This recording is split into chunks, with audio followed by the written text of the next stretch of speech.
What is up, guys? Welcome back to the Zach and Pat Show. I'm Zach. I'm Pat. This is the show about manhood, fatherhood, entrepreneurship, and the mentality it takes to be successful at those things. And we'll probably sprinkle in some helpful real estate advice too, because that's what Pat and I do. You know, guys, life can be tough, and we can go through some things and struggle at times. This is the show to let you know that you're not alone. So if you're someone out there going through any of these things, this is the show for you. Just some housekeeping. Remember, we are doing the book club for the month of March. Our book is Think and Grow Rich by Napoleon Hill. The episode after this one will be the podcast where we recap that book. So be on the lookout for that. And if you haven't consumed the book yet, it is on Spotify and YouTube for free as an audiobook. So get out there, consume it, get it in your head. And thanks to our friends at NeuroGum. They sent us a great care package here. Keeps us energized and focused throughout our podcast. It's chewing gum. They've also got the mints, 40 milligrams of caffeine, B6, B12, and L-theanine. I actually was reading a thing recently. There's a study out there that's scientifically proven that these things help with memory recall and focus. So get out there, try some NeuroGum. We're all big fans of it here. And also shout out to our people over at Fit Flavors. So we got a one-time code through the end of May. So for per person once, online gift cards using the code podcast50 will get you 50% off. I mean, I went and did about $1,000 gift card for $500. I eat there a lot, so it was awesome. Yeah, why not? 50% right? off. 50% off. It was We're great. combating inflation for y'all. Yes, exactly. That's absolutely. Why we're here. So check it out. Go to fit-flavors.com, search their gift cards, and enter the promo code podcast50 for 50% off through the end of May. That's promo code podcast50. Podcast50. All right, guys. It is a Thursday episode, so that means we have a guest in studio.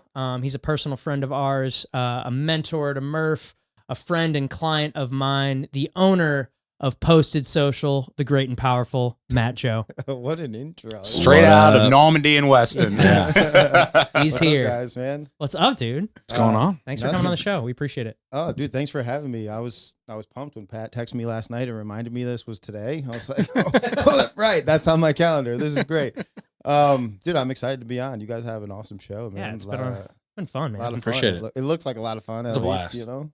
Yeah, we have a good time. I look forward to it every Wednesday. Yeah. And personally, I mean, I have to give you credit because if it weren't for the time that we spent together over the last few years, like what Zach said, I mean, you've been a huge mentor to me. And I mean, if there's anyone who taught me don't shoot wide open all the time, it's been you. And I appreciate that. And it really came to fruition later on as we've gone through the show because those first ones, they're wide open, like 2.8 everything, man. Yeah, dude. I mean, especially with like the difference in like length from your camera that Zach and Pat sit. Mm-hmm.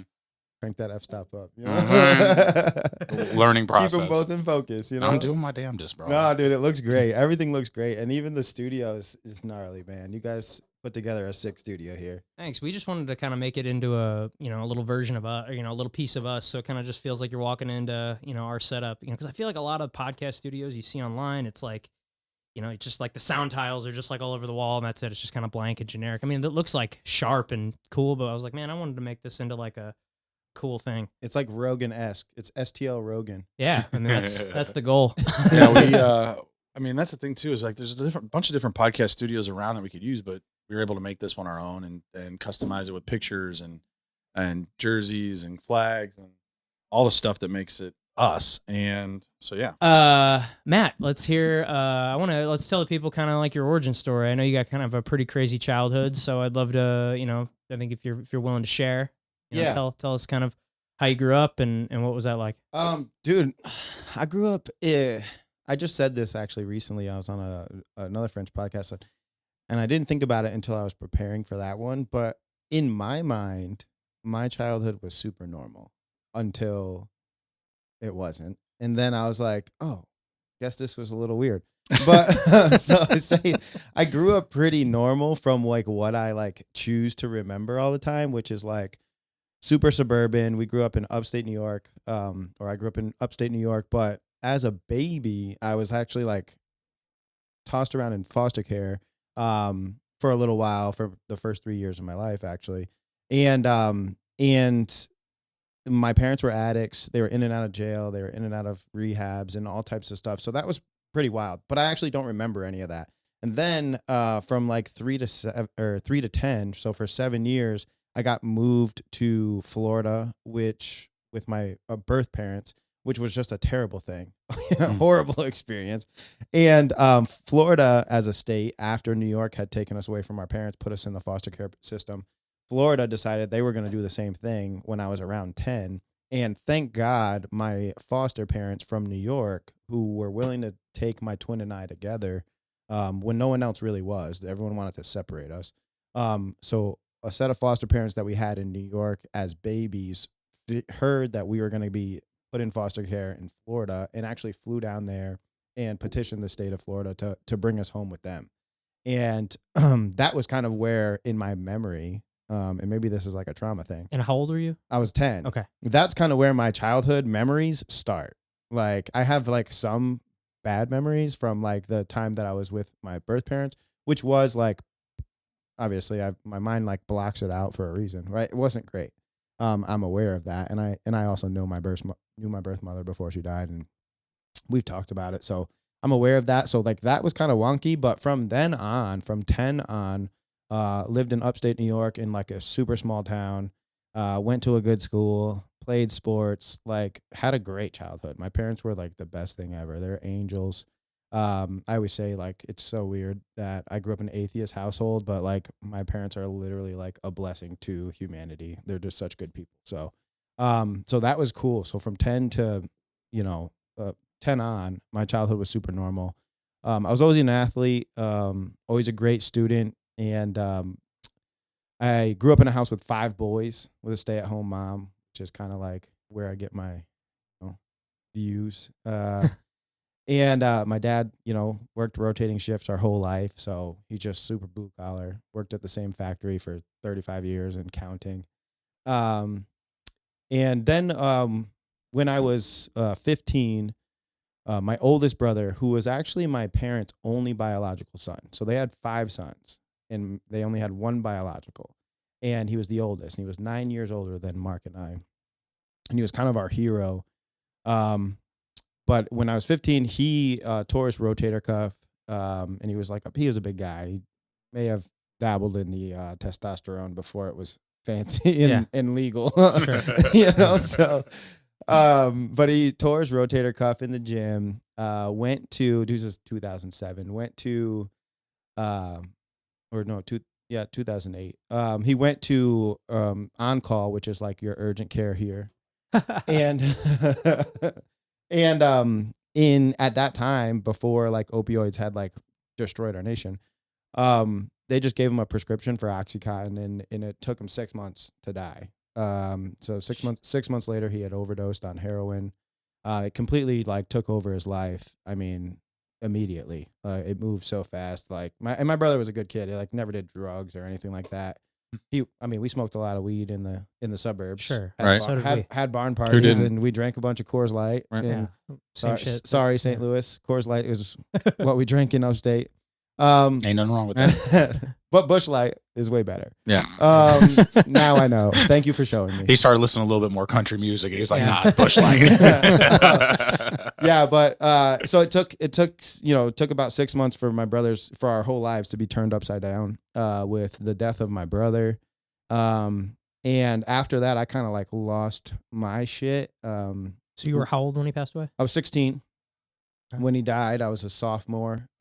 With actively being recruited, like pursued by colleges at that point for big colleges, Ivy League, a couple Division I, Basketball. No, football for me. Football for me. Mark played basketball. My twin played basketball. Savage. Mm-hmm. So we were both high level athletes, both high level students. Which, like I said, I had a lot of like Ivy League, like looks and stuff like that too. And partially because I'm black, they got to give so many, which is cool. I'll take it. But yeah, so I was a sophomore at the time, and our life got flipped upside down. I lost my cool, you could say. I started doing a lot of drugs to kind of like deal with what I was going through, and not like the good kind. Became addicted to coke pretty fast. Then I, ended up selling cocaine for a while just because I needed to supplement, what I was using. Yeah. And then I immediately, actually, almost immediately after Trav died, and I, got into doing more than I was used to, into a world that I had never known really. My parents found out, and they like tried to like ground me like a good parent. Sure. And I actually just left their house. And I never went back. So This was at 16. it's 16. Yeah. So I was pretty much like floating until I could get an apartment. I stayed on a couple friends' houses, and I eventually got an apartment, and in the city, which I had never known. I grew up in the country in the suburbs, but I went into the closest city, which is pretty shitty. It's So like this wasn't New What- York City. not New York What city City. was it? No, it's just like a small city that like is still like the most city thing that we knew. You Yeah. know. Okay. But it's where all the bad stuff happens. Where I'm from, it's like it's the ghetto. So we got an apartment, Mark and I together. Got an apartment in the city, and it just went downhill from there. I spent the next 2 years of my life getting worse. In as far as my addiction went, as far as the people I was surrounding myself with, as far as the types of crimes I was committing, like it was bad. I went real bad, real fast. And it was around 18 that I got arrested. And this is not the first time I was arrested, but I got arrested for something serious that I had done a year prior. And it turns out they had been building a case on me for a year at this point. And it was like I was going to jail. I was going to prison. Can we ask what it was? Or? Oh yeah. So yes. So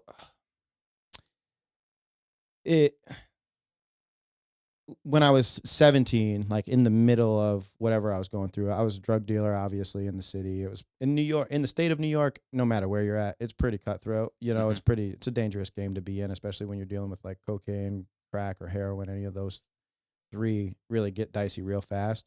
But another drug dealer that had previously like kind of wronged myself and some other people that I like kind of worked with, he got robbed, and I was there, and I was a part of it. I don't want to misguide anybody. I was a participant in him getting robbed, but while he got robbed, he got shot in the ass, and I didn't shoot him in the ass, but yeah. So that happened. So when that happened, he told the police like right when it happened, when he went to the hospital apparently, and then it took them a year to build the case that they wanted to build for the people that were involved to go to jail.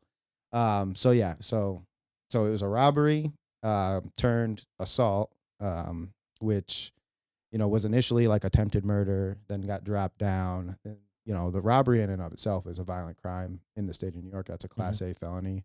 So those charges carry like 10 to 25. So when you cop out, which I did, I ended up going to court, and I got an 8.5 year flat sentence in maximum security prison in New York. And I ended up serving 7.5 of that. From 19 to 26, I was in prison, and which really wasn't that long ago. I mean, I've been home 5 years this year. Wow. In So crazy. May will be 5 years. I remember the day you told me you got off paper too. Yeah, it was Summer Smash Smash 22. weekend. We were sitting there watching Diplo like, man, I'm free. I'm like, good. Yeah. God damn. But yeah, dude. So prison saved my life. 100%, dude. I was gonna die in the streets, for sure. I remember my good friends who are also like, that I grew up with. Most of the people I grew up with are successful entrepreneurs now, but we all sold weed at some point, The union. And in that season, The beginning of entrepreneurship right there. Yeah. it really It is. is, yeah. Some of the best salesmen I've ever met started out as weed dealers. and that includes my brother. Like, honestly. No, but prison saved my life, dude. Like my friends, like I was pretty much homeless in those 2 years. I would like float around and like homeless. I was addicted to drug, but I always had like thousands of dollars worth of drugs on me, but like never any money to like go. Like it was always You're never liquid. Yeah. I was never liquid. I was always like, just barely keeping my habit alive. And I was so far gone, dude. Like my friends and I remember my brother would like I would go around because I knew we had like a clubhouse, let's say, trap house. Yeah. But I would go and like hang out with my friends like when I was hungry, or like when I needed like, something different. than what I was like spending all my time around. And like they would just look at me like scared that I was gonna die, like fear in their eyes when they saw me, because of how like sickly I was. I was about this build in high school, senior year of high school. So like I wasn't I was always this tall, let's say. My frame was the same, but at that time I'm 195 pounds now, like is where I sit healthy. At that time I was like 135 pounds. Oh shit. Yeah. Literally, like I was skin and bones, dude. And I was just like, it was really terrible. And I'd been through some things. I'd been stabbed multiple times. Like I got stabbed in the head one time, and I had a piece of a knife blade like come out of my head 6 months later. Was it Like, healed and pushed it out? It pushed it out. Yeah, I had something like that literally. happen with my Jeez. knee. Like crazy. I was stabbed in the neck. Like, so like Not with a knife though. my friends in Mark, because I didn't see my parents for those 2 years at all. My friends in Mark literally thought I was gonna die, and I could see it in them, and they would like give me food when they saw me because like I looked that bad, and it would without me asking. They'd be like, "Here, like something," So it was a scary time, and like also too, like I was getting shot at all the time. Like it was like I was a menace to society, and it's not like this is not a brag. Like it was a terrible time in my life. But I say all that to say that God like reached down and snatched me up and sent me to prison, which was exactly what needed to happen. Because like, everyone will say like when your friends or your family members or someone that you care about is in a dangerous way, you're like, that only leads to two places, death or in prison. That is 100% true.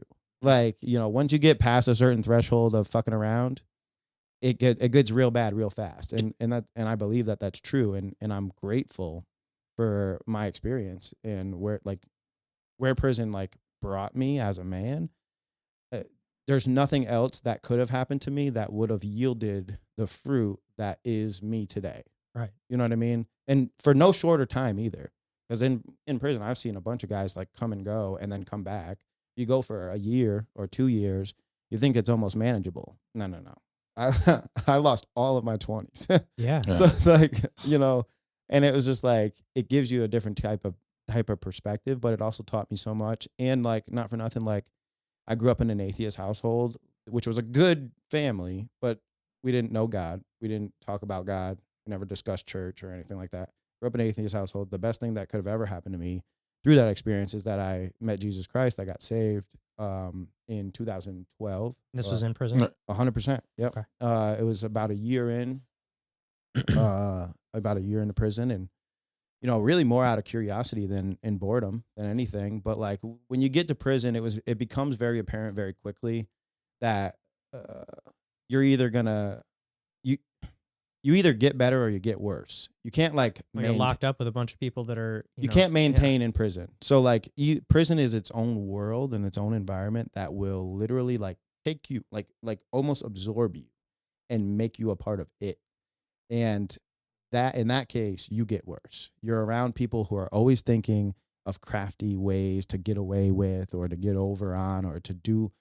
There's literally guys that will spend 2, 3, 5 years in prison thinking about how to do their crime better when they go home. Or in learning from other people in there, I'm sure. 100%. Oh, that's how you do that for this. Well, I can apply that to 100%. to what I like to do. And Yeah. and it's just like you're a product of the 5 people you spend the most time around with, right? In there, it's the same thing. It's the same thing. It applies no matter what, but like it's a dangerous like absorption of energy and information and mindset and all that. It's dangerous if you're not super mindful of it.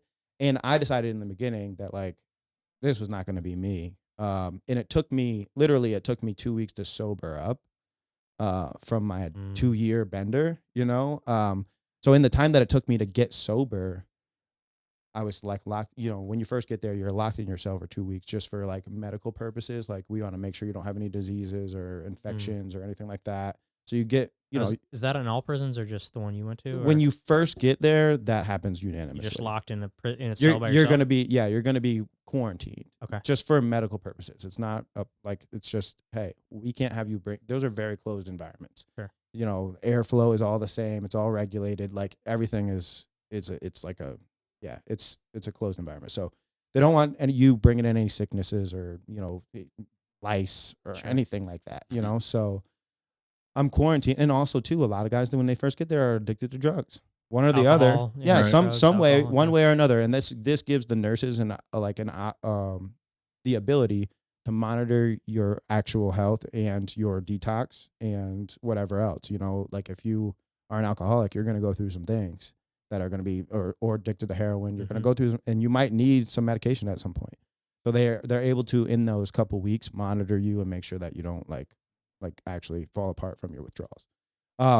So I got sober, and by the time I was done getting sober, I was like literally a puddle of like shame and guilt and remorse, and like I had realized with a sober mind like how much wrong that I was doing. You know, like I did my parents wrong. I broke their heart. Right after they lost their son, I left. They lost 2 more sons within 3 months.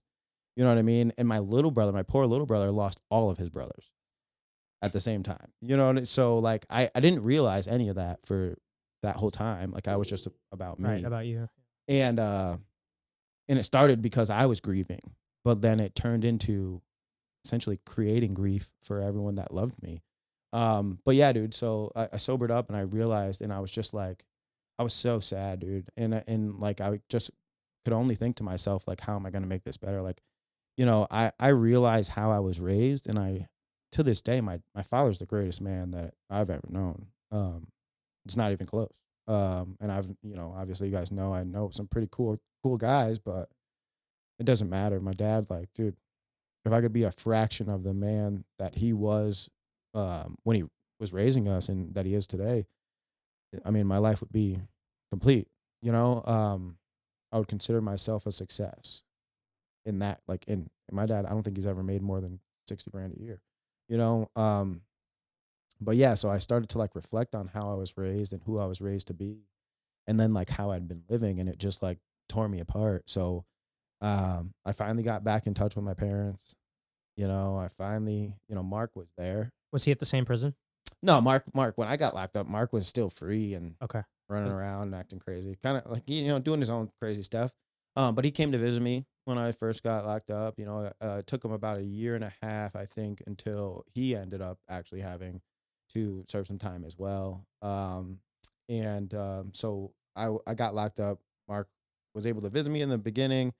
Then he got locked up, went home about 1 year before me. And then, so we were able to communicate at like the beginning and the end of That's crazy. of my bid. Yeah. So, but yeah, dude, like it was crazy. So like, yeah, in the, you know, early on, like I just decided that I wasn't going to let this place make me worse, and that I was going to make the people that like had not stopped believing in me, I was going to make them proud. And, you know, it wasn't easy. I like swam against the stream, so to speak, for 7.5 years. Well, I'm sure like in there, it's got the people trying to better themselves, I can imagine, are the minority. Oh, extreme minority. And also people judge you. Like they will do whatever they can in the beginning to test your resilience in the decision that you've made. You know, there's some people that are like, I'm going to get better. And then, you know, 3 weeks later, they've been worn down. There's a lot of politics in the prison system, and especially if you're one that's heavily influenced by gangs, your skin color is usually what runs the roost for you. And, you know, you could be someone who's like, hey, no, man, I'm trying to do my straight thing. These guys are going to test your mettle a whole fucking lot. Well, what did you do to separate yourself from that to stay on path? A lot, dude. A lot of it was fighting. Really? You know, I fought. I was boisterous. Like I let my position be known. I physically separated myself. So you almost have to, in the beginning, overly alienate yourself from in a physical sense, in order to make sure that everyone understands where you stand. Everything there is like group run. You know, it's like either if you're not in a gang, which is like a Blood or a Crip or something like that, then you're maybe with the Latinos, or you're with the blacks, or you're with the whites, or you're with the people from upstate, or you're with the city. So like there's always like some type of, everyone just segments themselves in these, they insulate themselves is a better word. Well, we're tribal creatures. Makes sense. Well, yes, but also a lot of people in there are scared, and they're pretending that they're not. Want to go with this group, because if I'm in this group, I'm protected. You have backup. Sure. You have insulation. and it's almost like an insurance policy that you are with this group, that this group respects, even if they don't like you personally. You know what I mean? So there's a lot, and there's a lot of politics. There's a hierarchy to things. There's a lot going on. And if you choose to be your own man, you don't get the benefit of any of that other than your own reputation. Like, that's the only thing that will carry you. And in the beginning, you don't have one unless you're like some kingpin or something, but like very few people are, right? In the beginning, you don't have one. So you have to build it, and building it requires some adversity. You have to put up with some tests that will be sent your way. You'll be tried out.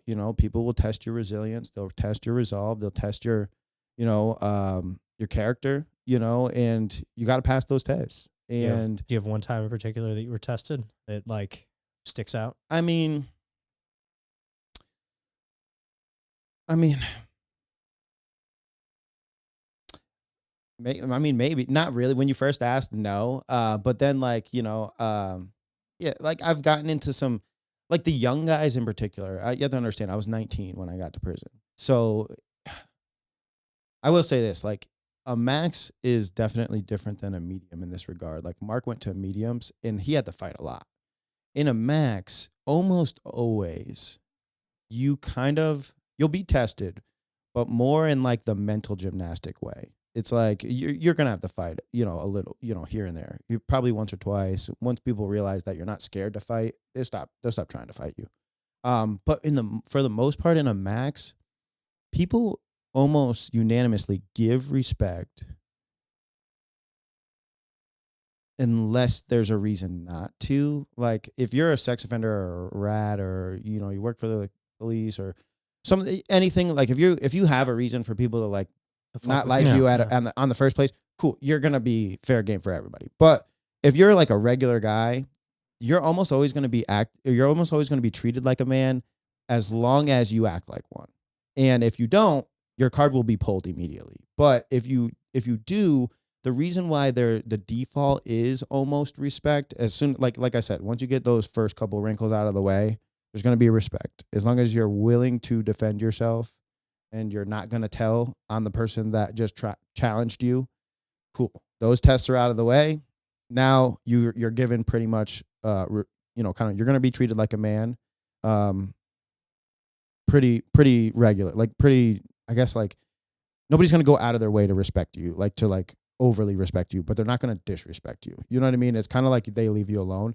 The reason is because in a max, the guy standing next to you could have an 8.5-year sentence like me, or he could have 50 to life. And so you don't know who's who. So this guy, the guy with 50 to life, will not hesitate to kill you in here. You know what I mean? Because he doesn't care. It's his jungle. He's there anyway. This is his world. Yeah. And he runs it like in his own mind. You know what I mean? And those guys, I mean, they won't hesitate. Whether you're wearing blue as a CO or green as an inmate, they don't care.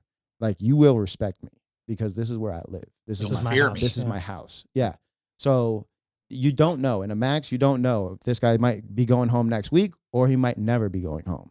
His mother might have just died and he found out on the phone last night.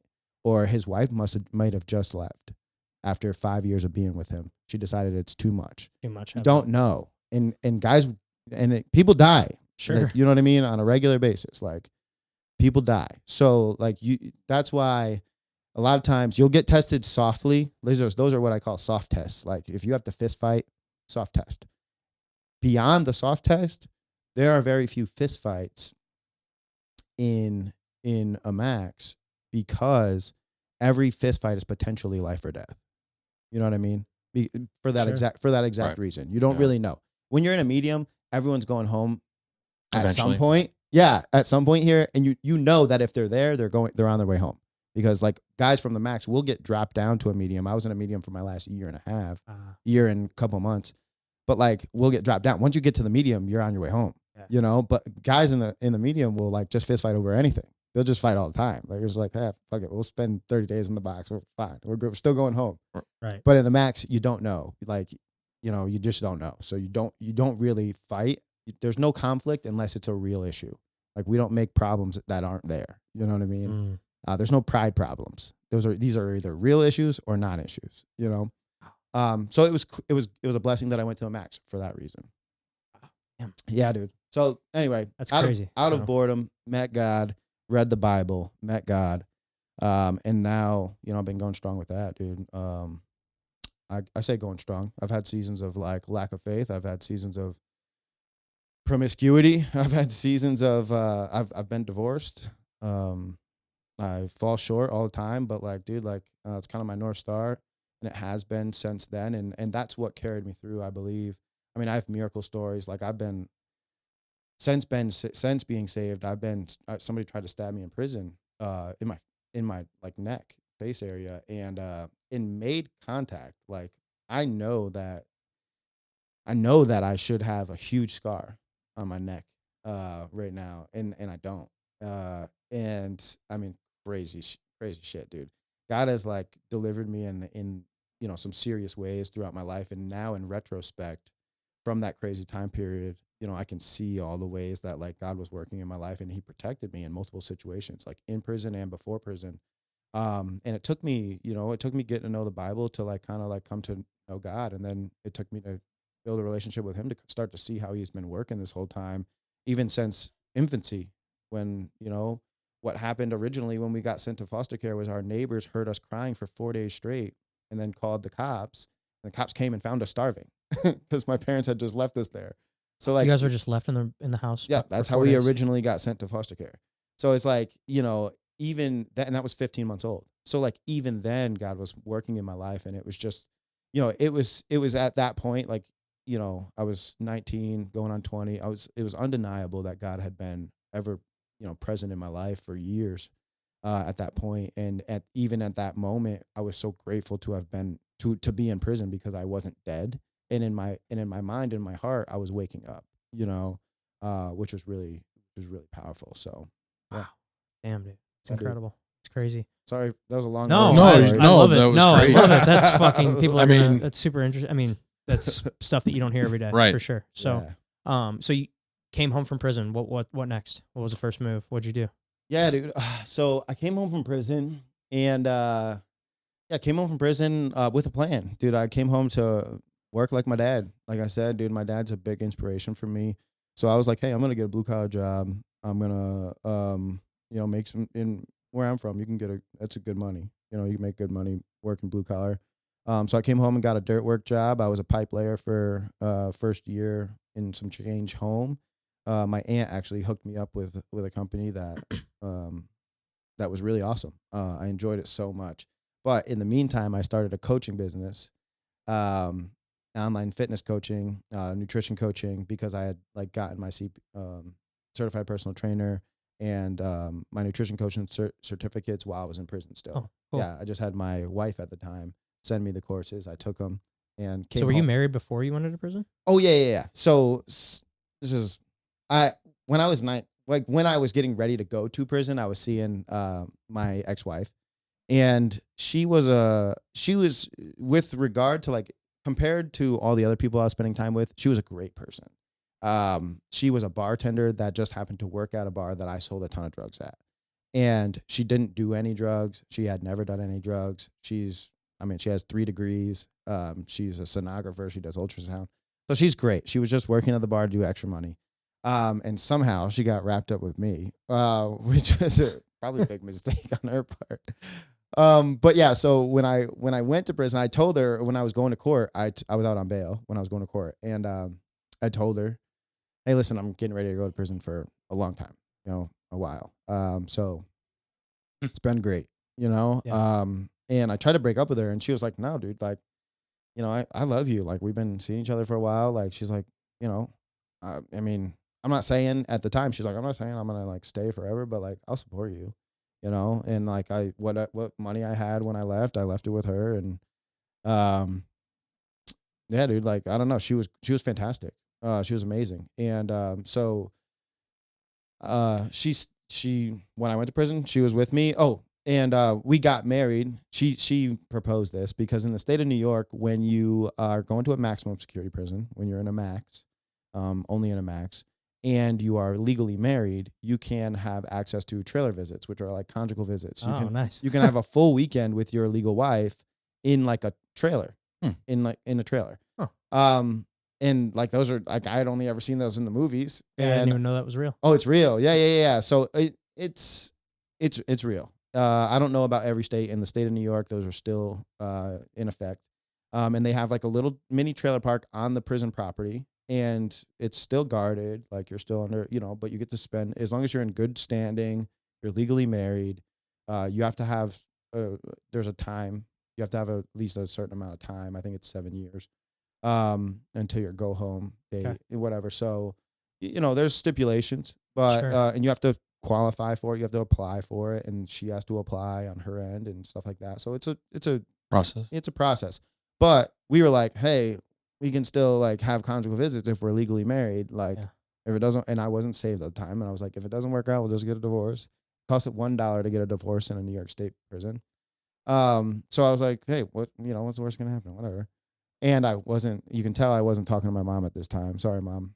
But we did that. We got married real quick. I went to prison, and dude, she ended up staying. She ended up supporting me the entire time, the whole 7.5 years. My last year, we decided to buy a house. And I mean, we had a dog when I left, and he was still there when I came home. And so yeah, I came home to a house. And got home, worked for a little bit, bought a truck, started my coaching business. And like at the time, I came home and immediately got a part of a church.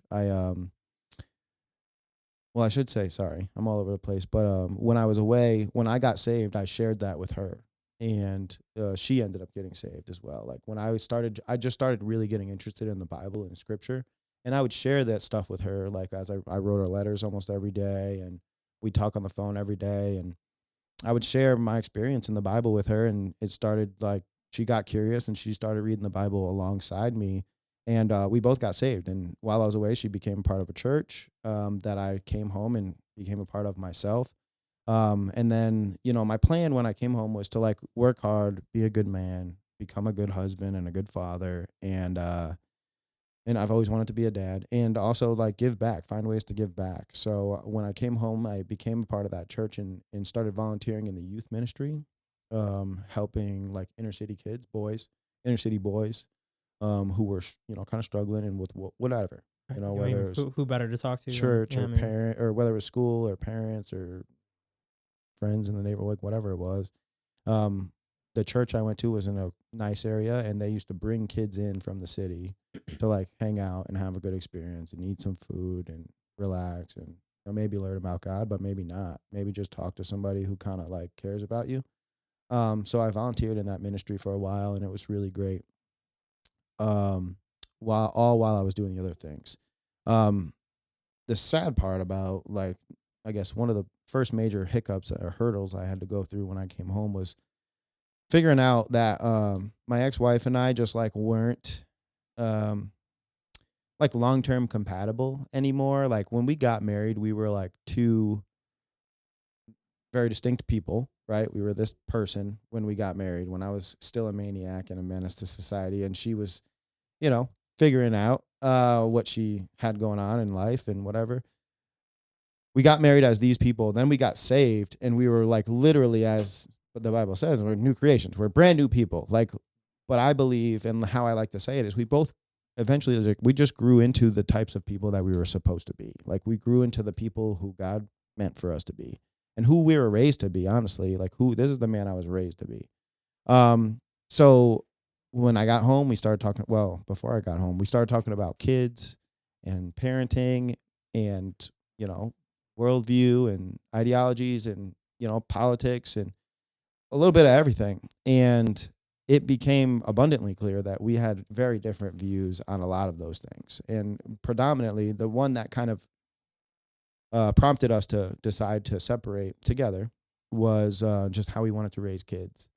We both really want to be parents, and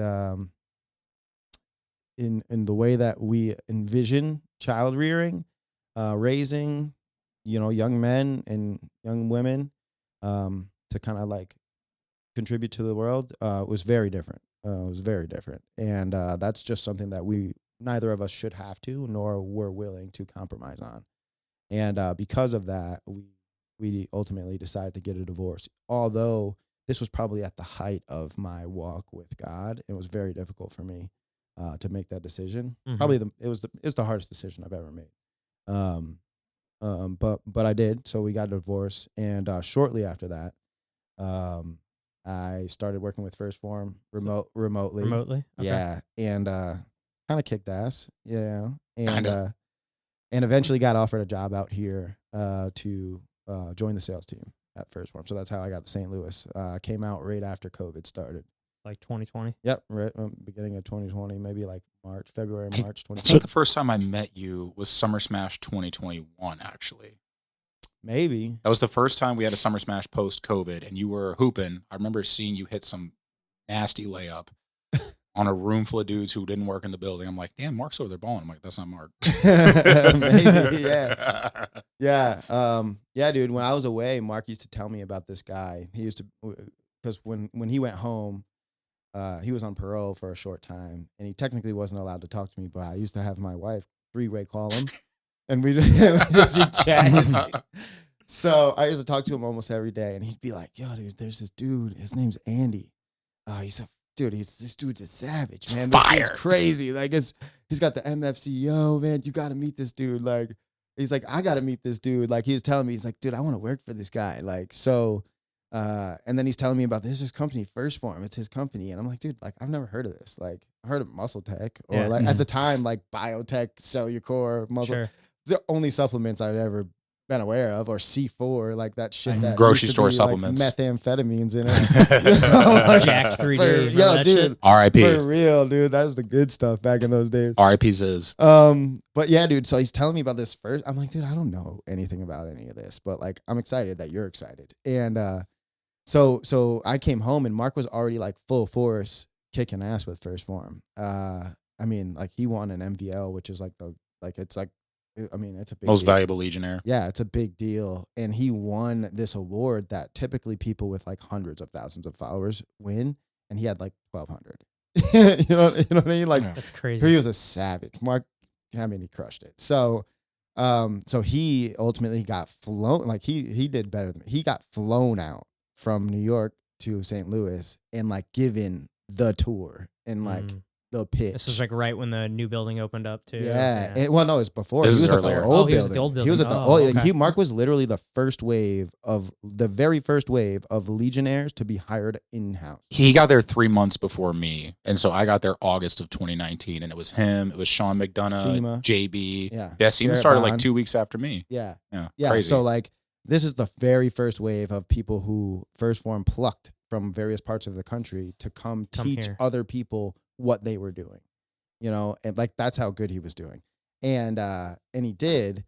And then so anyway, I came home, and he was like 3 months out of moving to St. Louis full time. Did you get your licenses for training and all that while you were in prison? Mm-hmm. Yeah, Okay. yeah. So he started motivating you while you were in prison Yeah, to start getting this. because he did the same thing. Okay. And he was only, I mean, like I said, he was locked up for like the hamburgers portion of my Because he did like the 5 meat. and you sandwich. did 7. Yeah, so okay. it was like I had some little time in the beginning where he was out, and then I had a little time at the end where he was out. So in this section, he did all those things. He got a CPT, he got his nutrition, he got all his certificates while he was gone. He came home, and his only plan was to start a training company and a gym, which he did. He came home and he built, his gym was doing like 5 figures a month within like 6 or 7 months of him being home. Like, he was crushing. He was specifically helping like middle-aged ladies at that time too, Yep, huh? middle-aged women, and he was like helping them with their macros, nutrition, their supplements, their workouts, all the things. And he literally built a personal training studio that was probably like 3,000 square feet. It was Oh, wow. legit. Like, he came home with a plan, and he executed it, and he did very well. And that's when, First Form like snatched him up, and offered him this big opportunity to come be a part of what they had going on, and he was all for it. So when I came home, it was like we had 3 months or so to spend with each other after not seeing each other for 7.5 years. We had a couple months together, and he was like, hey man, like, this is the opportunity that I've been working towards and I want to pursue. And he's like, I think you should take my place as the Legionnaire in this area. And I was like, okay. So when he got out here, I became a Legionnaire in his stead. And it's not like he could transfer customers to me. I have to build my own from scratch. But at least I had him to teach me what he was doing. And and I started doing pretty well. Like I did well. So as my coaching company grew and my affiliation with First Form got stronger and more reputable, I started to, think about, and also too, I was working on figuring out whether or not my ex-wife and I at the time were going to stay together. We were going to counseling and marriage counseling and church counseling and all types of stuff, trying to figure out how we were going to navigate this. And then Mark moved, or I guess he was already gone. But then I figured out like the divorce happened, and it happened pretty quickly once we decided. And then 2020 hit, and the church shut down, which was like my pride and joy at the time. 2020 in New York was a lot different than here too. Oh, it was it was immediately shut down, everything. Yeah.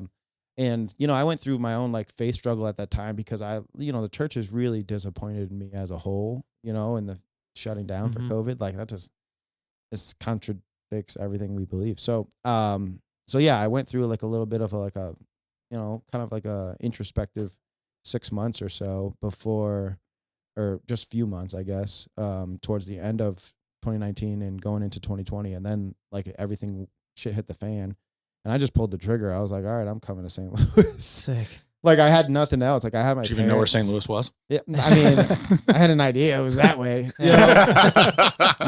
My parents were supportive of like what, we were pursuing just because they understood we lost a lot of time. They were, naturally upset that we were both leaving so soon. You guys just got back and now you're leaving again? Yeah, but with the divorce, dude, and I didn't have any friends that I wanted to really continue to associate with. I mean, they're doing great things, but like, I had a different idea for myself in mind. And Mark, my best friend in the whole world. And really, I mean, dude, like I looked forward to seeing him again for 7.5 years. Like there's no other like single person that I was like, I just want to be next to that guy. What's your twin brother, man? Yeah. It's like we shared a womb together. He's been my best friend for 30 years. I don't think that'll ever change. The type of bond that we have, I just want to be with him. So I was like, shit, if I got to be a salesman to be next to him, then that's what I'll be. So I came out here and did the damn thing. Worked for First Form for like 1.5 years. It was an amazing experience. Learned so much, just as far as like craft goes, whether it's sales, creative skills, camera work, like all that stuff I kind of learned either from my position or from people around me at First Form who are all great at what they do. So, immediately came in and was stupid competitive. Crushed it. Just of course, yeah. you would see you and your brother walk in and there'd just immediately be smack talk. You and Chaz would be like, man, you running up, you know what I'm saying? Yeah. Nah, like and that's how Mark and I have always been that way. Competitive, like so competitive. Like, which I love about us. But like when I got there, like I really thought everyone else was like that too, because of that's how Andy is. Yeah. And it kind of rubbed a lot of people the wrong way how competitive Mark and I were. Which is like, in retrospect, maybe we should have took it a little easier, but it is what it is. Like, everything works out. I believe my life happens exactly as it should, according to God's plan. So no regrets or anything, but like we were pretty rough. We went in there like roughhousing the sales position, and it was like we didn't. It was no secret that we were kicking ass, which is cool, Yeah. So I just my expectation was a little different than what it ended up being, but it was overall an incredible experience. Couldn't be more grateful for like the opportunity to learn from everyone there. Andy and Sal, yes, but like also just everyone that like worked beside me, like Murph and Seema and and Mark and Jay, like the guys that are still there, and then a lot of them are gone. Right. Like a whole bunch of people that were hired in my wave are now successful business owners. And I think that's a testament to how great of a place it is to work for a short time or a long time. Right. So you go from coaching in terms of like nutrition, strength, all of that stuff, to starting your business as Posted Social and social media and video content. Where Where Yeah, did the when where you did the, pick where up did a the camera. love of camera work and everything come from? Yeah, dude. So it was kind of a natural. It doesn't seem natural on paper, but it was a kind of a natural evolution for me because with my coaching business, it was important for me to keep up on my personal brand, which those of you that have seen it is like it was good as a coach. It was amazing. It was incredible. So like I was very niche to fitness. I was very niche to workouts, exercises, nutrition information, and I made a lot of that content. Just how I recommend most people start with my camera or with my phone. I made a lot of content with my phone, and I would just like post every day, and I grew a pretty decent page. And it definitely served my business. Like it was monetized at 10,000 followers, or actually it was monetized at less really because it was monetized when I started affiliation with First Form. And so I had maybe 1,500 followers when my page truly started making me money. And then I grew to, 25,000 followers. And by that time, my page was doing really well. I mean, it was bringing me clients from, a coaching standpoint, but it was also bringing me a ton of new customers through the First Form thing. So like, I mean, and there's significant commission that you can make from that stuff. So it was great, and I monetized my page, and it was a priority to me because it was monetized and it was supplemental income at the time. And when I came to St. Louis, I was like, okay, my page is what's going to have to generate me money while I'm learning my new job, because you don't start making anything in a sales position. You start making money when you start making commissions. You know what I mean? So you had to kind of work into that. So I was like, this is what I'm going to live on for the next few months. So like, I just put an effort into making the best content that I could for my brand and business at the time, which was really just like supplemental to what I was pursuing. But then after being at First Form for a little bit, I met a couple guys. My man Chaz, Cheers. Charles McDonald, I love that dude. great guy. If you don't know him, M Chaz is his Instagram. He's a great dude. One of the craziest athletes ever. Dude, he's a freak. Freak dude. athlete, dude. He's a fucking freak. But he had a camera and he made really cool videos. And when he got hired, I was like, dude, I like your videos. So, he was like, yeah. So like we became friends. We were super competitive. We worked out together. We did CrossFit together, like a whole bunch of stuff. If you could have seen you two and your brother, like from a third person, fourth person's perspective, I'm just like, Super athletes, man. Yeah. dude. So great dude. So he took the time to really just like sit down with me, teach me about his camera, how he made his videos and stuff. And then eventually, like, I was like, hey, like, I'm going to buy one of those, and he went to the store with me, showed me what to buy, like, helped me pick out everything. And then as I went, he showed me how to use it. And it didn't take me long to kind of figure it out, especially just working off a tripod. It was, pretty self-explanatory to me. So I just tried with trial and error. I just started making my own content while I was still working at First Form, and it got pretty good. And then when I finally left First Form, my choices were, my initial plan was to start to just go coaching full time. I have multiple friends that have that make very good money with coaching businesses. And if finances were like my concern, which they were at the time, I was like, hey, I could probably build a pretty substantial coaching business. But then Mark and Grace had this idea to use me essentially to build a social media management company. And they're like, hey, like, we think you should do this instead. And I agreed just because, I mean, I've always been down for like try something cool. So I agreed. And, so early on when I left First Form, I had friends that were still in the fitness space that were like, hey, can you make me videos? And I was like, sure. I had you like, hey, can you make, I had people just in my immediate vicinity that were like, hey, I could use some videos. And the truth is I did a lot of work for free in the beginning. And then I like started going to businesses and like actively pursuing them and like trying to get jobs that were outside of the fitness space. But it really just started with like a bunch of friends that like took a chance on me when my work still looked like shit. And I practiced a lot for free, like I said. And eventually it grew into what is now Posted Social, which we exclusively serve businesses or business owners. And we do full on social media management, but we also do like media production, video production, whatever really needs to be done, event coverage, whatever. So like now I have a team that's incredible. We have an office right in the Grove. So it grew pretty quickly. Like my first full year, my first full year as Posted Social was last year, and we had a pretty good first year, so it was pretty cool. Well, it's grown exponentially. I mean, Oh, dude, yeah, it's dude. crazy to see what you've done Yeah. in just a year. Well, you know? it's as a freelancer that year, 2022, I left First Form in February. So as a freelancer that whole year, I think I made 35 grand, just like figuring it out. And then from December to December, December 2022, December 1st, 2022 to December 2023, and through the end of the year, we did almost 200 grand. So That's crazy. it was like a switch kind of flipped that December 2022. I figured out, okay, this is going to be who I target. This is going to be who I serve. This is going to be how we serve them. These are the systems we're going to use for management. Here's, kind of like, let's get organized. Let's have a plan. Like, let's put our best foot forward. And I cannot take the credit for that, 400% growth by myself, because around May, I want to say, or April or May, I met Blake, Mhm. who's the infamous Blake. Yeah, yeah. the Blake you talk shit Balake. to. Blake is a legend, bro. Yeah. Blake Matt is walks around the houses for my listings talking shit to Blake while he's doing Dude. it. legend. When we were And filming with Amy, we'd sit there and talk shit to the just camera. talk shit to Blake. To Every time. Blake, Blake, you gotta come over for drinks. Yeah.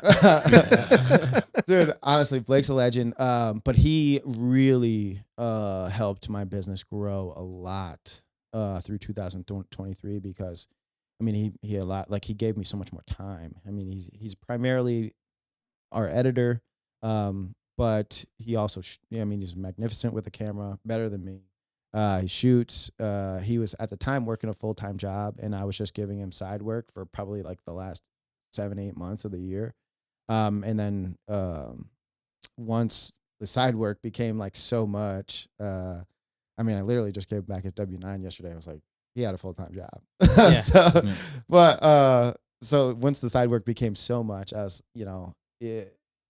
he ended up deciding to leave his place of employment, which was K-Build, and joined me full-time, which was pretty freaking Was he awesome. doing content with K-Build? He was their primary shooter and editor. Really? Yeah, he's savage. They do some wicked shit, Dude, bro. yeah, their stuff's sick. sweet. Like honestly, I have the most respect for K-Build's team. I know that they're probably like maybe a little bit upset with me right now, but I have That you nothing. stole their guy. Yeah, I mean, I didn't steal him. Like, I just He met him, graduated. and like Yeah. I just love the guy. He's I a know. great guy. It's not a personal thing. Like, it's not a like I didn't try to like I wasn't trying to steal him. Like, Hey, K-Build, you need to film somebody to film your stuff now? yeah. Posted you Socials. yeah. No, Posted they have, Socials pretty good. Well, they have a great team. He was just a piece of their team. Gotcha. Oh, okay. They have a great team, great guys on their team. Even, Josh and Rochelle, the owners, great people. Nothing but respect for what they got going on. But yeah, Blake, I gave him a better opportunity than what happens when you are even First Form's guilty of this. When you're a company that does X and you have a media team, you are not a media company, so your media people get pigeonholed into what you do, into X. So in First Form's regard, it's like, okay, these people who are creative, that have creative blood running through their veins, they want to do this and that and this and some of that. And You got to put the they- blinders on for They them, though. they want to learn this, and they want to see this new software, and they want to use AI, and they want to like do all this other stuff. But you're telling them you just make fitness videos, and in K-Build it's the same thing. Like, this guy, he has his his bachelor's in cinematography. He went to college to be a cinematographer. This is what he wanted to do, is get into a creative space. He wants to make commercials. He wants to like make short films or vlogs or whatever it is. Like, he wants to do a little bit of everything. And they were telling him, hey, you're just going to film house content. So it's like, it was tough. And Yeah. also too, when you're one of those companies, you don't pay your media guys what creatives are typically paid. Mhm. Like, if he was a freelancer, he would make incredible money as a Mhm. freelancer. So like, when you hire a media guy that has the potential, that is truly a master of his craft. If you hire a media guy that has potential to make tons of money as a freelancer, and you only pay him whatever, a quarter of that, well, then obviously there's going to be better opportunities out there. So like, me coming in as my business is media, like, I want your wings. I want you to spread your wings as far as you possibly can Mhm. and make all of this stuff awesome, whether it's facials or med spas or construction and roofing, or, you know, wedding cakes and wedding venues and or real estate. Like I want it all to be awesome. And that allows him to like really just like let loose his creative like kind of inside. And also too, I want him to have the freedom and flexibility and the time to be able to like pursue new like software or AI tools or like DaVinci, like, you know, whatever it is. Like guys like him like to like when they go home, they sit on YouTube and learn, you know? I love that shit. Right. I don't know how many I times need you more of want that in my life. Right? Like, you We know, all do, right? like I need those types of people who love what they do and are great at it. And I just want to let you loose. You know what I mean? I don't want to restrict you at all. Like I want to like let you run as fast as Right. you want. How you many know? times you walk into my house, I was just sitting there on Just YouTube. learning some YouTube, shit. just learning. Yeah, like that's exactly what I'm looking for. Like, and when I had in mind to build a team, because I was very aware that what my You can only do limitations so are. much, Yeah. yeah. My limitations are everywhere. You know, Right. I'm good with sales, good with people. Outside of that, like I can use the camera. But outside of that, Oh, now you're humble. no. My idea when I'm building a team out is like, hey, I want to hire you to do just what you love to do. And you can do whatever else, you know, if he wants to shoot, he's welcome to. But like he's the editor and like you better be better than anybody else at your job, you know? And me too. Like Mhm. I'm the sales You're the guy. sales guy. Yeah. I better be better than anyone else on my team at my job. And if I'm not, I'm failing the team, you know? And same thing when I hired a social media manager. Like when I hire you on, you better be better at your job than I am at your job. That's the Right. standard. Sure. Like I'm paying you to do a job that I can do, but I'm paying you to do it better than I do. You know what I mean? So are you currently doing the social media manager? Yes. Okay. Because I've been through 2 now. But yeah, like that's the standard. And it's like Blake has never failed to meet the standard. I mean, he's like he's quick, he's efficient, he's creative, he's insightful. Gives me, you know, I mean, he's loyal. He's freaking awesome, dude. Like character-wise is amazing. So anyway, I say all that to say I can't take the credit for that big year that we had last year, which was amazing and a huge blessing. Because I couldn't have done it without him. But this year we're hoping to have an even better year. That's all. What's last year you had a great year. This year, what's like the goal long term for Posted?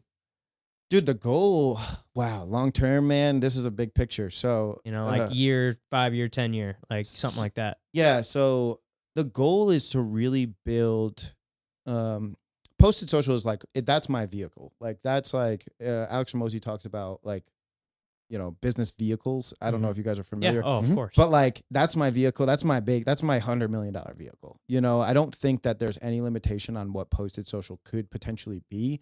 You look at something like Drive Social Media, they did 60 million last year. 60 Yeah. million last year. Now, do they have multiple? They do now Oh, after they they do. had a Is $60 Is million that Josh, year. is that Josh Sample? That's Josh Sample. He's Yeah. right here in St. Louis. And the only thing that he did to accelerate his business's growth to that degree this quickly is he started before everybody else. He was he created an explicitly social media focused marketing company before anyone else had the idea to, locally at least, right? And now he has an office in St. Louis, which is his primary, and then he just opened one down in Florida, which is freaking sick. That's awesome. Co-sign Florida. Yeah. I mean, incredible. And like I said, $60 million last year. And he's like a moderately sized, you know, marketing company at this point. There's much bigger ones and then there's much smaller ones. But there's no reason why eventually Posted Social can't be on that level, making 8 figures a year. And with maybe multiple offices. I mean, up until very recently, all of their employees were local to St. Louis or remote with regard to social media managers or graphic designers or stuff like that. But there's no reason why you can't build that. And I think I look at, you know, the Drive Social Media. I look at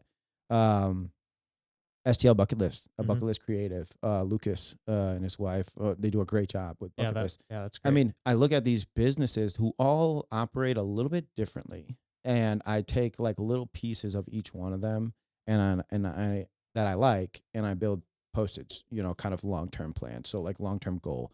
So I do like being almost exclusively social media focused, but I also like having a video production capability. Like we like doing big video production jobs just like any other, because those are fun. Like that's, as a creative, like those are the ones we like, you know? Yeah. And those are like the project that take like, you know, a lot of planning, a lot of forethought, like a lot of like, you know, we got to meet ahead of time. We got to come up with shot list. like we get to like really get creative when it comes to like bigger video production jobs, which is cool. So Drive doesn't do that. But I like that they focus heavily on social media, which we also do. Bucket List Creative, they do a lot of like featuring of local businesses that do an exceptional job, or maybe recently that pay them too. But like I enjoy, like I like small business. I like the community aspect that Bucket List kind of brings into their page. I do too. So I like doing that too. Like, you know, so I really would like to be like homegrown, like Bucket List. I would like to be homegrown. I would like to build our reputation in business off of companies right here in St. Louis that do a great job.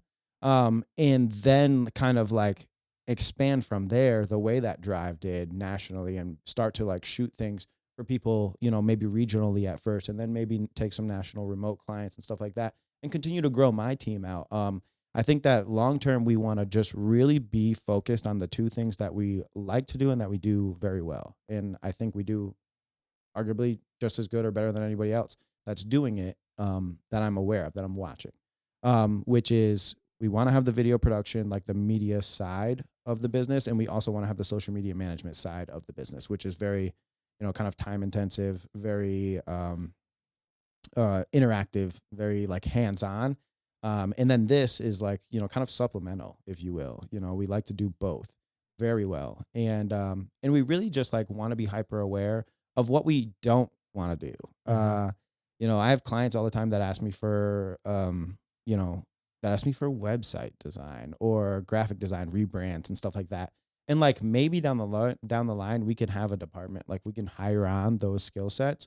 But right now, for the next 5 years or so, I don't really see us going outside of like, what is our target audience? What is our target demographic? What's the jobs what's our bread and butter and what do we enjoy? And like, let's stick with that. And everything outside of that, we just recommend. We have great relationships with other businesses that are adjacent to our industry, like industry adjacent businesses. So like web design and graphic design and branding and all these other things that we potentially, even Google ads and stuff like that, because we primarily deal with meta platforms, which we can run ads, we can create funnels in that kind of world. But outside of that, Google and YouTube, we don't really do that. We don't do SEO stuff. We don't do whatever it is, like industry adjacent. Like we have people that are great business owners that are, you know, pretty moderately sized and that can really invest in their clients' time and attention. So we like to just like be the best at what we do and then don't try to do any more, you know? But I think also that's the recipe for long-term success. I think spreading myself too thin with offerings and with capabilities and stuff like that is an easy way to dilute the service that we provide. That is our bread and butter. Like, you know, the quality of service might go down or the experience for our clients might go down if I'm trying to do 100 different things. So I think I'm just going to we're just going to stay focused on what we want to do, focus on what we can do, we believe better than anybody else, and just try to scale that. I think that's brilliant. Yeah. And you've got a couple different industries that you're working with across the board. Whole bunch. Oh yeah. What is one, it's two part. What is your favorite industry that you're currently working with? And is there an industry that you're trying to get into moving forward? Yeah, dude. So I would say my favorite, oddly enough, is it's probably like, I would say medical is like the macro industry, because like we've done work with my buddy Chris Hill, longtime client, gave me a chance early when my videos still sucked. But we've been managing his page for coming up on a year now. And I mean, he's a cosmetic dentist. He does veneers on a very high level, though. Like, you know, he's associated with like the best dentists in the country from like New York, LA, Arizona, and Texas. He's associated with those guys, but he's the Midwest guy. You know, that's awesome. He's very high level, and he's right here in Clayton. But I love shooting his stuff. I really enjoy working with him. And then we've had the opportunity to work with like a plastic surgeon, which was cool. It's just weird, you know, just weird stuff, but it's really cool. And you know, and also like those those are the clients too that like don't really flinch at like The price. paying Yeah. anything that you know you're, Well, you're and- worth. You know, And it's not normal that you see cosmetic dentist right. with a great page. Right. Right. Yeah. Exactly. Well, that's another reason why it's so cool because it's so rewarding. Like people just like, you know, come in or like he gets the virtual consults in Chris's case, you know, and it's like almost exclusively from social media, you know. That's awesome. And his patients at this point will come in and like if I'm floating around the office, he's like, oh yeah, this is Matt. He's just like he might be in here because his patients on the front end sign like, you know, waivers, whether they want their face shown, whatever it is, you know, so video releases. So I just float in his office as I come and go as I please. And sometimes I shoot, sometimes I don't. And he'll be like, hey, this is Matt. They'll be like, oh, yeah, dude, I love your stuff. It's so Yeah. cool. Like, oh, you do the social media. Oh, you do all those videos? Yeah. And Oh, they're sick. like teeth are like Yeah. just like mess, you know? So like, yeah. Yeah, you look good when, Yeah, when see he's you done. next week. Yeah. Yeah. Let's see those before and afters. Yeah. Yeah. So it's amazing. It's really cool. So Chris might be my favorite client. And then, you know, by way of Chris, dentistry has become one of my favorite things to shoot. And then an industry that I'm really, I mean, not for nothing, I really love just because you guys are real estate. I really love doing real estate. Really love it. I think that it has become somewhat of a challenge to make like the coolest listing videos. Yeah, dude. They're And succeeding. I mean, I think ours are pretty dang good. They're awesome. I mean, but- go check out my page if you want to see any of his stuff. Any of the videos where it's in front of a house, those are all Matt. So And they're super crafty and like there's new ways. We're always thinking of like new ways to like make them look cool. And like the challenge too is like we live in St. Louis, like where 9 out of every 10 houses is kind of meh. similar. Yeah. It's not all the same. So how do you take a house that's, you know, 100 years old and, you know, 1,700 square feet, two bed, one bath, like whatever, the typical 2-story, you know, St. Louis house. How do you take it and make it look cool?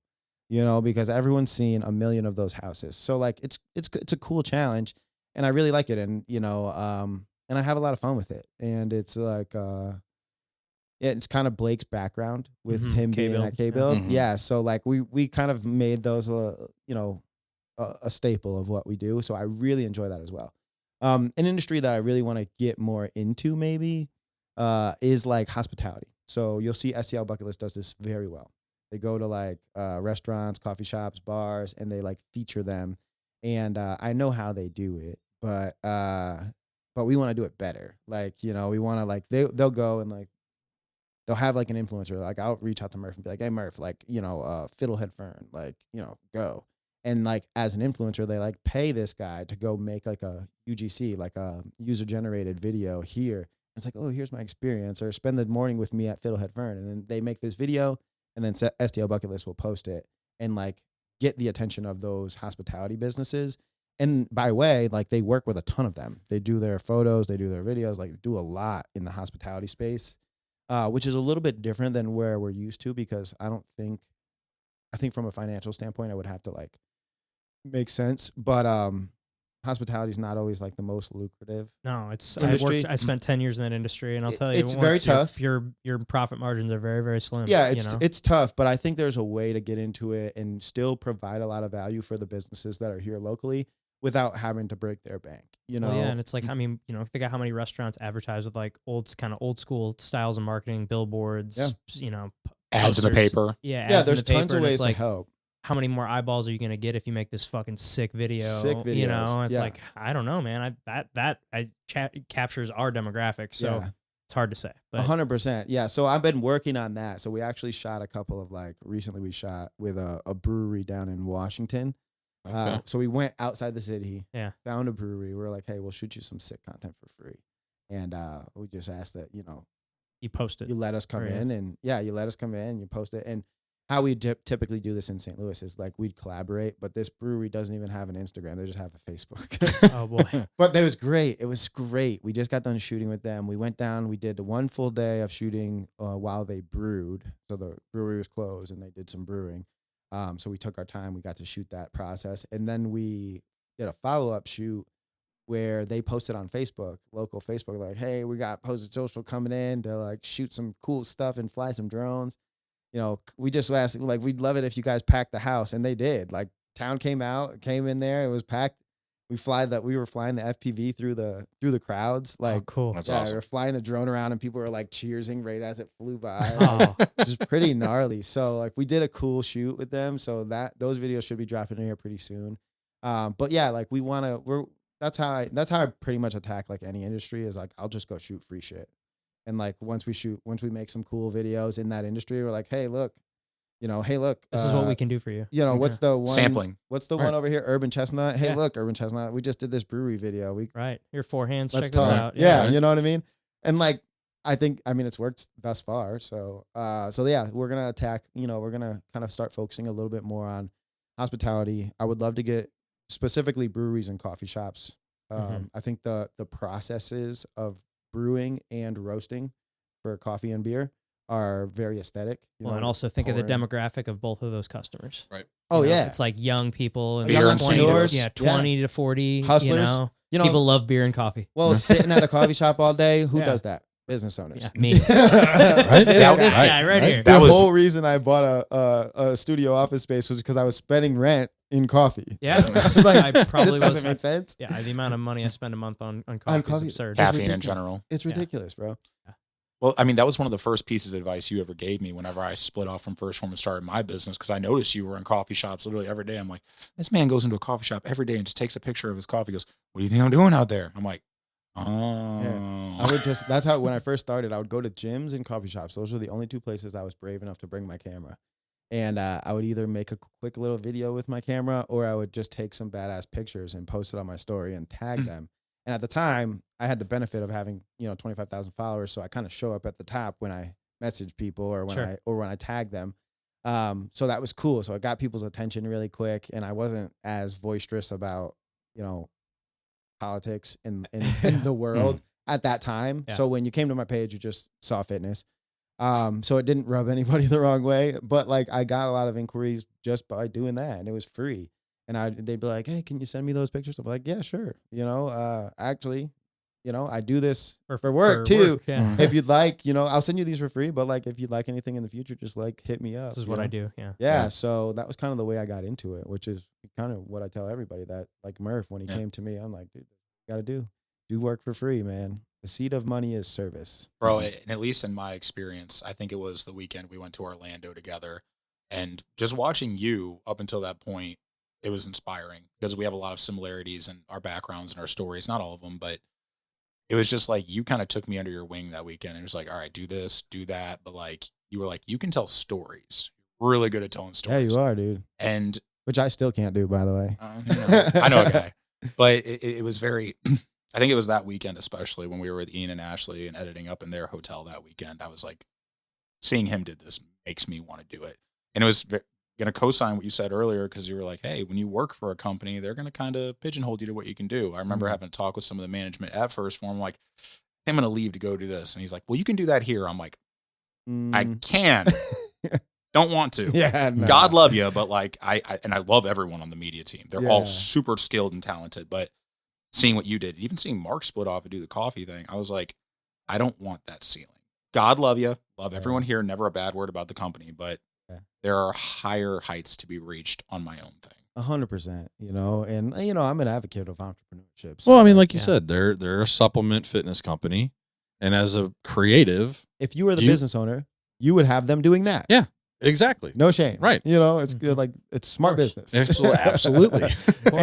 and if you were interested in being an entrepreneur, it's a great place to be. Yeah. Of course. Yeah. I mean, if they wanted to break out into the social media or into the creative aspect, they would have a creative company, But again, then it's just like, hey, identify your vehicle. right? But that's and not scale them. it. right? And that's not their vehicle. No. So it's like, cool. Right, All right, exactly. respect. Yeah. And I'm still learning from them, Yeah. But yeah, dude, long-term plan, freaking grow. Just grow. Yeah. Grow. Bigger Just than keep- next year. Do more and better of what we currently are doing. Awesome. More and better. Not more as in more tasks, just more volume. More volume, better. What does Alex say? There's three things. It's like better, more, new. No, better. Yeah, better, more, new. New. Yeah. Mm. And I'm just never going to get to the new. I just want to be better, Better. more. Better and more. Better and There you more. I like better. Better and and more. more. Yeah. Well, that's awesome, and it's exciting to have seen. I mean, seeing you grow over the last year, and then what also is exciting too is you're about to become a father. Let's talk about that. Yeah, dude. Actually, So- when you sent me the questions last night, I was like, dude, fatherhood, manhood, Right? you know, like Entrepreneurship, whatever, baby. entrepreneurship, Everything. I love all this stuff, dude. Yeah. The Mad Joe what's show. yeah. dude, I can't. I mean, I can get down with it. We you It know? rhymes. We had a new member to the show. Yeah. Dude, I mean, I am over the moon. Like, I am ecstatic to become a dad. First of all, I have an amazing, incredible partner, Erica. Couldn't ask for a better woman in my life, dude. Honestly, like, you know, I talked about my divorce before. Like, we're too different.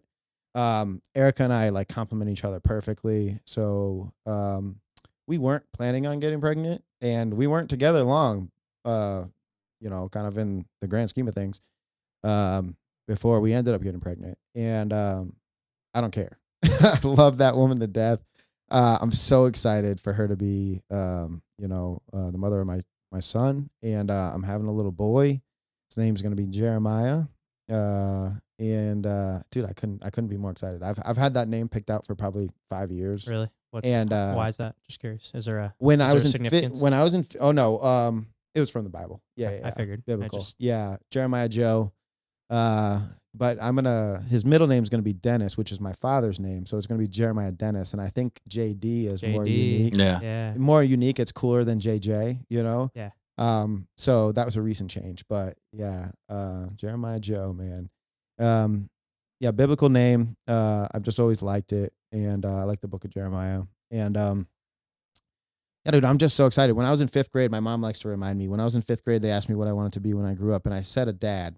And this was literally a year after my parents brought me back from Florida.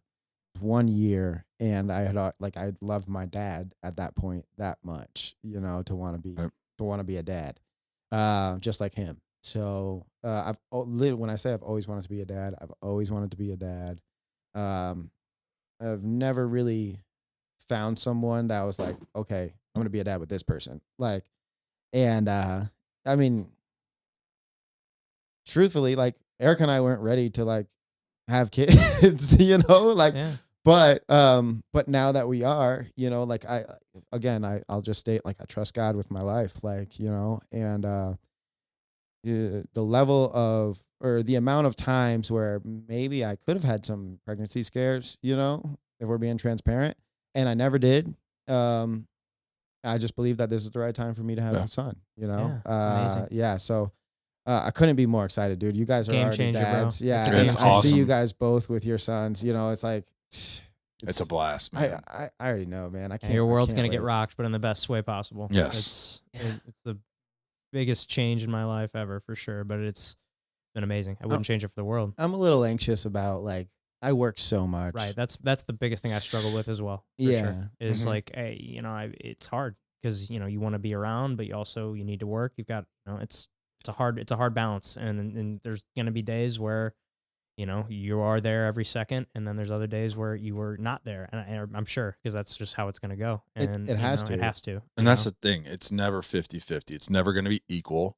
And at the beginning of the child's life, I mean, you really don't have much to, like, there's not a lot that you can truly do. No, they're just sleeping. Right. Well, right. And it's not like you are producing the food for them. Yeah. You know, like you might be able to help at, you know, when it comes to changing diapers and all Mhm. that. But even like that's super simple. That's super easy. Yeah. But that was the thing is, in 1 and 2, Melissa was like, fuck, I've got this. Like, Yeah. I don't want you to touch them. Like, Just like, you're going to hurt them or break them. I'm like, no, like that's not how this works. yeah. But no, she was afraid of letting me do anything because she thought because of how big I was and Dude, things that like was that. something I always said to Gina. Like, she was like, "Why are you putting his clothes on so like delicately?" I was like, "Cause I'm afraid I'm gonna break his arm. Yeah. Like when I'm Right. putting his shirt on here. Cause cause you know there's like a running joke with me and Gina. It's like everything I do is hard. I close doors hard. I do everything. We've like, mentioned it on I the tighten, podcast Yeah. before. I tighten bottles really tight. You know, I do Yeah. everything like hard. And so I'm like, when I knew that was a Just thing like- that she always told me, so I was like very delicate. Like, she's like, "What are you doing? You can put his arm in the sleeve. Yeah. I'm like, I just don't want to break his arm. Like, Yeah. you know, I'm like terrified that like I'm gonna snap something by yeah, putting his going clothes on too hard or something. So, but then I got over that fear pretty quickly. Yeah. I'm super excited. Like I know, and also too, like I'm pretty traditional. in my like just like household. So Erica will be a stay-at-home mom, and she's fortunate enough now to like work from home anyway. So amazing.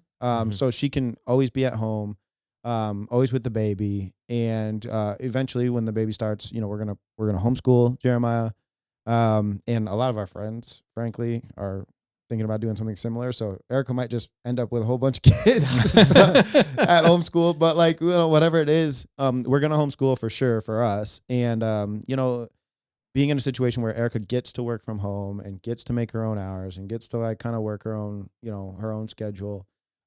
We've been very fortunate, and I plan on, being the provider of our household and taking care of, what we need to take care of to make sure everyone can eat and have clothes and have the house. And Now, whoa. She's on my team here. Yeah. I need her to produce. no, she's amazing. I know. No, She's doing great. Pat, so do I. So yeah, no, I still, Erica, if you're listening to this, 3 deals a month. Yeah. That's all we want. That's our goal. No, standards are standards. No, but Yes. she is excellent at what she does, and I respect her so much. And she's a hustler. Like when I need her to, kind of pick up, some of my slack, she's always down for it. She's a great partner. She's a great teammate. And yeah, dude. So the baby will be at home most of the time, and I'm afraid that I'll be gone a little much early on. But hopefully, with the 5-year plan that we have, it'll free up some time by the time he starts to really understand, and he's able to play with me, and he's able to like kind of like get out. And That's the age where it starts, like I'm at the age now where he's at the age now where it starts to get really fun. Yeah. Because he's active, because that first year or so, like, they're not doing much, you're just messing around. They're, when they start doing stuff, they start smiling and laughing and crawling, it's all exciting. Like every new thing is very, very exciting. I'm sure. Just like watching them pull up on the couch, like that was a huge, that's whoa. holy shit, he's standing. Yeah. He's standing, but like when they start walking around and talking and like start comprehending things, like Calvin's like speaking in sentences now, like, mommy, out the window, there's a mail truck, like the other day, it's like, whoa, he just put that whole thing together, like, whoa, that was crazy. Yeah. So my goal is to be around for that. Like I'm going to work for the next 3 to 4 to 5, whatever, however long, like 3 or 4 years, so that I can buy back the time that I'm spending now then, that's balance to me. Is like, hey, like you gotta go, 4 or 5 years at this thing in order to free yourself up a little bit. It's not like, hey, I'm gonna work Monday through Thursday and then have Friday through Sunday off. Right. That's not balance in my mind. It's like I'm like long-term balance, Right. I'm the same. So I'm gonna hustle for the next few years and really do my best to put a team in place that I can depend on, that I can rely on, that can carry on the standard of quality experience and service for our clients. And hopefully by the time we are ready to start homeschooling and my son is is getting intelligent and starting to comprehend and want to experience stuff, hopefully then from a financial standpoint and from a time standpoint, I'll be in a position to provide like the best life possible for my son. So that involves some real estate investing. I was gonna say, because I love the plan that you guys have in place, which is essentially you're gonna buy small multifamilies every year for the next 5 years. Yes. Well, for the next 3 years, we'd like to buy one multifamily a year and do one flip a year, which I don't know how, but up until now we've wanted to do stuff and we figured out how to do it. So, whether it's financially or with time or whatever, so we'll figure it out. But that's the goal, is to buy multifamilies, small ones, but like increasingly large ones. Mm-hmm. Like we bought a duplex not too long ago, which we'll live in for the next 9 to 10 months. And then we'll buy another, hopefully a four-unit, fourplex. And then maybe just buy a nicer fourplex, the last one, because we don't really want to get too much into commercial stuff. But we want to accumulate a few properties and do a couple flips over the next 3 years. That will just essentially like give us enough money to build the house on the land that we want to live on forever. It's like cool. Like if we can get enough cash flow from those to pay, a mortgage on $1 million house out on 20 acres, 50 acres or whatever. Cool. Like that's what I'm looking for. I just need someone to pay the mortgage in 3 or 4 Right. years when I'm ready to buy that piece of land. So that's really it. We're not looking to be like lifetime investors, which I'm sure we'll end up being lifetime Who investors. knows? But Never say never. yeah, right? no, there's no, in my opinion, there's really no downside. Like Right. real estate is the only thing we can't make more of, Right. except building up, Right. which nobody wants, you know? No. So like, there's Well- no downside to owning land. There's no downside to owning property, you know? And in my opinion. Erica's I from agree. Washington, right? She's out from No, that. she's from O'Fallon. Okay, I thought she was out further. No, so- she's from O'Fallon, but her family lives in Rolla, Maybe that's what it is. which is deep. That's Yeah. That's what 2 it is. hours, Yeah. what, west or You can get some. west. You can get some land out there, Then her and it's father- not that far. It's not. No. It's not. It's And in it's her, cheap. Her father's got 22 acres, and I mean, it's amazing. Like Yeah. it's great. And you know, and like I said, I grew up in the country. Like my grandfather had 100 acres, 100 plus acres. And then my great grandmother on the other side had 81 acres.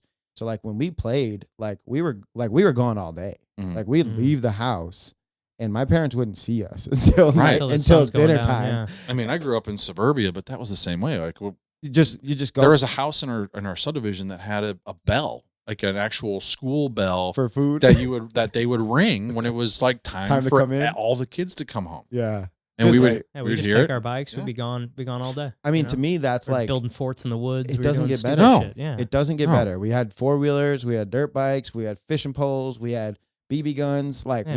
we were ripping, you Yeah. know, my Right. whole childhood. So so fun. so it's amazing, but like I want my son to be able to grow up like that, you Right. know. And if in today's world it takes me getting surrounded by 50 acres of trees to do that, I'll do it. You know, it's what I'm gonna do. So, and I know not for nothing too. We like, you know, I like the idea of being somewhat self sufficient. So like having some chickens, having Having a well. having a couple, you know, head of steer, Little garden. having a well, having a nice garden. Like, you know, I Mhm. like the idea of all that, and just enough for my family, Yeah. you know, and whoever else is living nearby. Like Mark and I played with the idea of just buying together, me, him, Lavecchio, like, you know, buying 200 acres somewhere and just splitting it up, and Yeah. all of us kind of living Right. under everyone's Compound. everyone's kids homeschooled. Everyone's, you know, we got enough beef here to last a couple of years. We got enough chickens here to Yeah. last every day. So like, you know, I'm still not closed off to those ideas. Like, you know, but for me personally, that's still the goal. Despite anything going on the outside, that's the goal, is to get there and to just make sure that we can always, you know, survive and thrive, you know, on our own little thing. They're gonna buy this 200 acres, and right in the middle is gonna be Posted Omen School, Yeah. Dude. where all the kids come in and go get home. And frankly, like I'm cool with You're good. I'm Turn it cool off. with potentially, like, I'm cool with an hour commute. Like Yeah. if I'm an hour within Posted, you know, because I think Posted will be where it's at now for the next 3 years at least. That's my lease.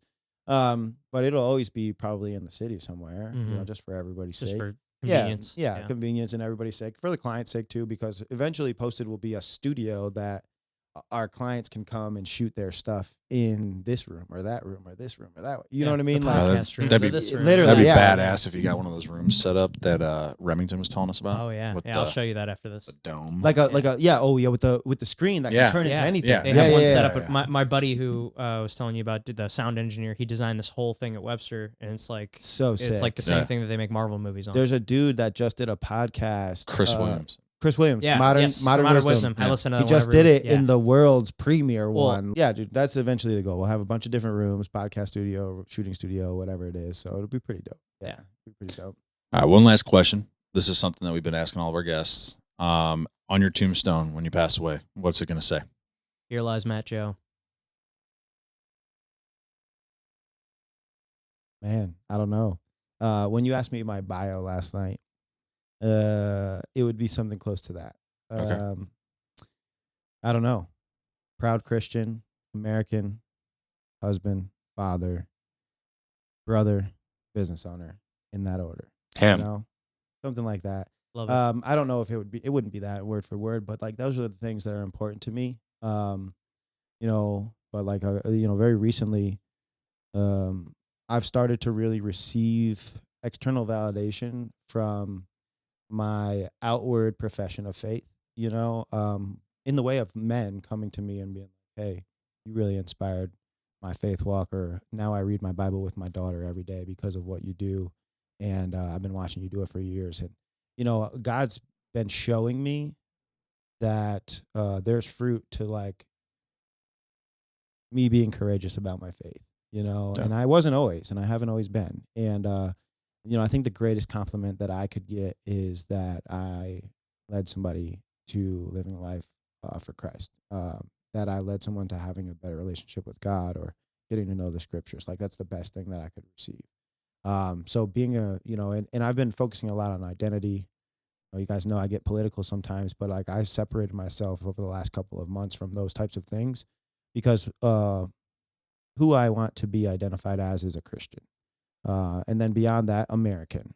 I don't want to be black or white or, minority or not or whatever, my identities lie in those things and in those orders. And those are the priorities for me in my life. And the legacy that I want to leave are directly associated to those roles that I play: Christian, American, husband, before father, then brother, business owner, and whatever else comes after that, or friend. Friend is in there before business owner, know? So like those are my priorities, and that's the legacy I want to leave. It's like, what's the mark that I left on those things and in those orders? That's awesome. Love it. Yeah. All right, guys. Well, I think we'll wrap it up here. Shout out to our friends at NeuroGum for supplying us with some gum, and then some mints. And thank you for our people over at Fit Flavors with the promo code podcast50 through the end of May. One-time purchase of an online gift card, you get 50% off. And a big thank you to Matt Joe for taking me under his wing, without whom this podcast probably would not be possible. Ooh, yeah. Dude. Make sure you like and subscribe, and we will see you guys on Monday. Don't forget to drop a comment. Yes. Yeah.